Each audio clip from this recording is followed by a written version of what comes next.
Video 2. Beekeeping.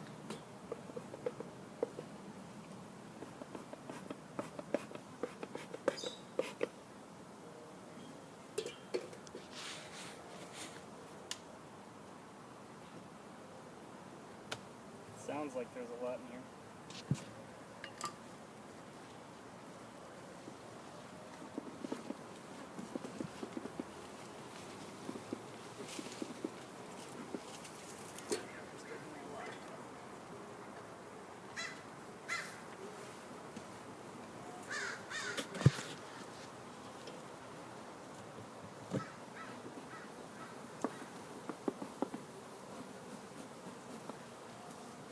You're right in the bee line. That's the most likely place they'll stand.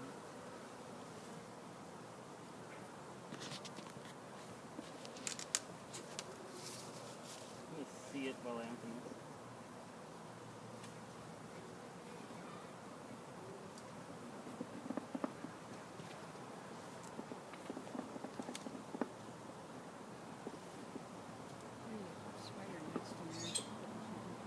In the lid.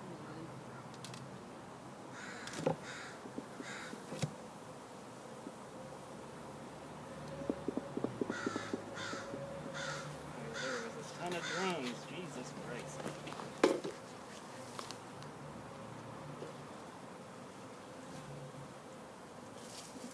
Drones everywhere.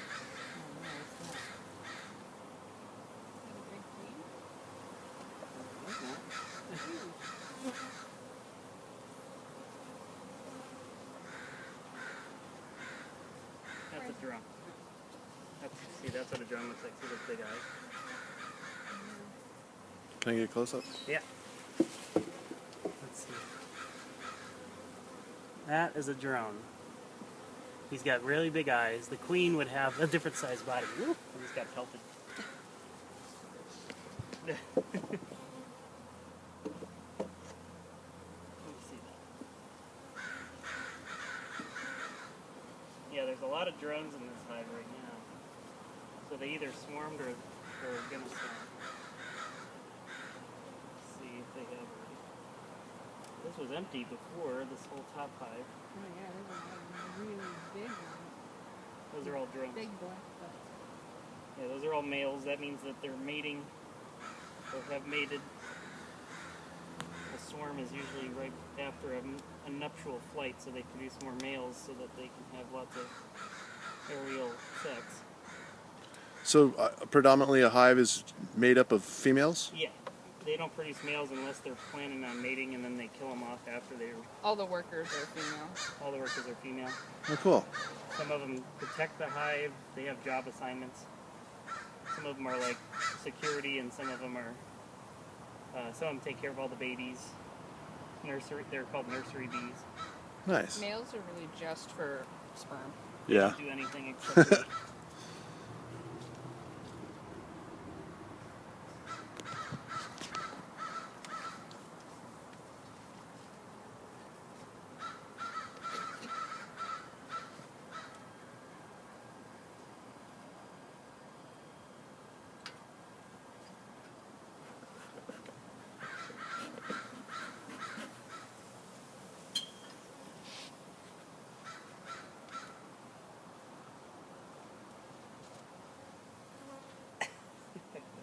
You hold that? No, it's good if it's right here. Smoke it.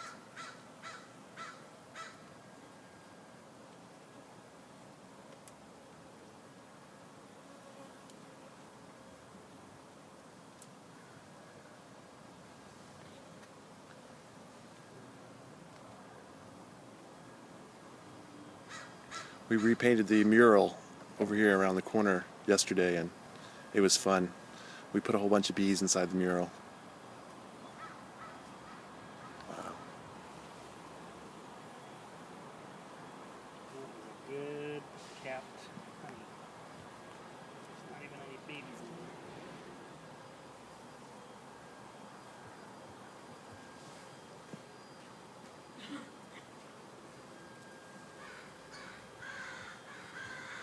You need that brick?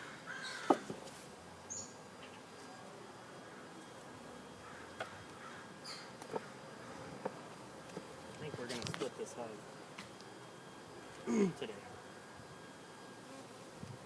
Because there is definitely enough activity in here for that to be the case. Oh wow, beautiful that is. Find the queen.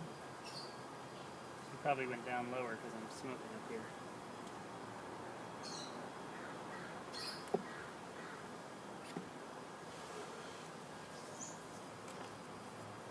I don't think this one. I don't think this one did a swarm. That must have been another one because this is too full. Wow, beautiful. Is that full? That one's empty. Actually, I might be speaking too soon. The bottom is definitely full. They just started filling this top one. That means it's enough for. I'm afraid. I think if they did swarm, they're gonna swarm again because this is. There's so many drones right now. They'll swarm and then swarm again, and once they start swarming, they get into a swarm. Yeah. You can hold on this side.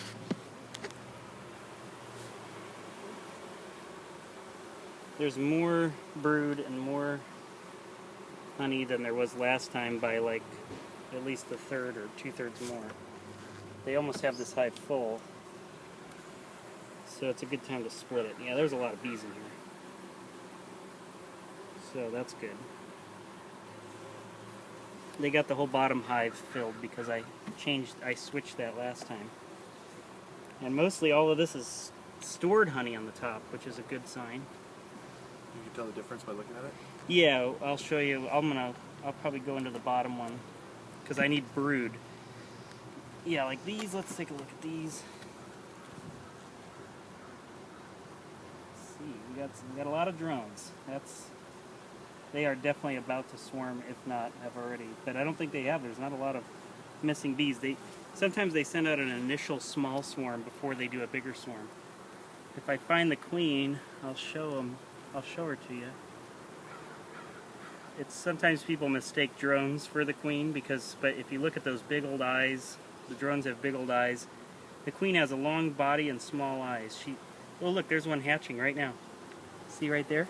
He's coming out of that cell. Right there. Oh, cool. Yeah, that's a baby coming out right now. So that's what what do you call it? That's what brood comb looks like. Those kind of white capped ones. But then the difference between a brood comb of a worker bee, which is small like that, and a drone brood. Oh crap! Look at that. Oh, here we go. This. Whew, that is a queen cell. Right there, we have a queen cell. Oh, see, wow. This is going to go in the new hive I'm splitting right now because when that hatches, it's going to be a new queen. Yay! So that's good. Were you able to get that? Yeah. Yeah, right there. That really long one, that can only be a queen cell. I was going to show you a drone cell. A drone cell is like half the size of that and just a little large ball. So yeah, they're kind of protective of this frame because I think that's their new queen. That's the old-fashioned way of making queens. Some people breed queens, but that means they went up and had some nuptial flights where they go 30 feet in the air and make new... Maybe that's what they saw. New bees. Yeah, that might have just been a nuptial fight. There's a couple on you. Is the queen the only one that lays eggs, or do the nursery females lay? Or? Only the queen lays. Only the queen. And sometimes when you get an old queen, she doesn't lay very much anymore, and then that's when you need to either replace your queen or they're probably going to naturally just swarm. So she'll actually leave the hive and mate and then come back? Yeah, when she mates, when she goes up in the air, a whole bunch of drones will go with her and there'll be a black cloud. And then other drones from other hives will sense the pheromones of this hive, and then they'll all go. And she'll probably get mated by maybe 30 to 40 males, and they break their penises off inside of her. And then other drones come and they rip out the penis, and then they stick theirs in and break it off. And so when they naturally mate, she can have 30 to 40 different types of semen in her, which is good because she keeps that in her the rest of the year and lays eggs based on that. Oh wow! But when they mate queens, they often only fertilize her with maybe 3 or 4, usually only 1 or 2 semen. So you get less diversity. You're not really Wow. The natural is always better. Yeah. So yeah, I'm gonna go and You get the other hive? yeah, we'll go get the other hive. There's a drone cell right there. Those roundy ones? Yeah, that little ball right there. Yeah. Yeah, See it? that's a drone cell. So the drone cells are just a little bigger balls, Okay, so drone and queen. and this is the queen cell. So that hasn't even hatched yet, which is really awesome to be able to catch that because that can happen very quickly. But when you see a whole brood comb, the entire comb will be white capped, and that means all of those are babies. That's the nursery, and that's why you don't want to mix up your when you do checkerboarding or when you put in empty things. You really don't want to move things around too much because they know where things are, and when you change the nursery to up here and down there and split all the nursery apart, you want to keep all the nursery together. You want to think about those kind of sections in the hive because they'll start moving things around. If you move it around, they'll spend more of their energy trying to reorient everything, and you Right. don't want your bees to waste the energy. So when the new queen is hatched, will the old queen leave, or will the new They'll queen? challenge each other, and then one of them will stay. Usually the old queen will leave. Often when you have a hive and they split or there's a swarm, you're actually left with the new queen, and the old queen will have to go and figure things out. So Okay. They send out worker bees, scout bees, to go and find a location to move to. So that's how that works. They actually go and scout, and then they come back, and whichever one does the most excited dance, that's the one they go follow. More scouts go with them, and then there's a consensus that that's where they're going to move to. Oh, cool. And then whichever queen wins stays. The other ones leave with the scouts, and they go to that new location. It takes them about 3 days to get there, and they move in a big ball of bees. They'll move first about 60 feet away, spend the night, and they'll go again. They load up all their honey bellies with honey so they can feed. They actually bring Part of the hive bees with. They bring bees with them, baby bees. Yeah. They bring everything in a little ball, and they just keep it together, keep the queen at the center, and they move that ball to the location. Oh, interesting. So if you catch them, you can usually catch a swarm within a day after. They'll usually spend the night. Wait more than 2 days, and they're on their way somewhere. Yeah. You lose them. I'm going to go get that hive.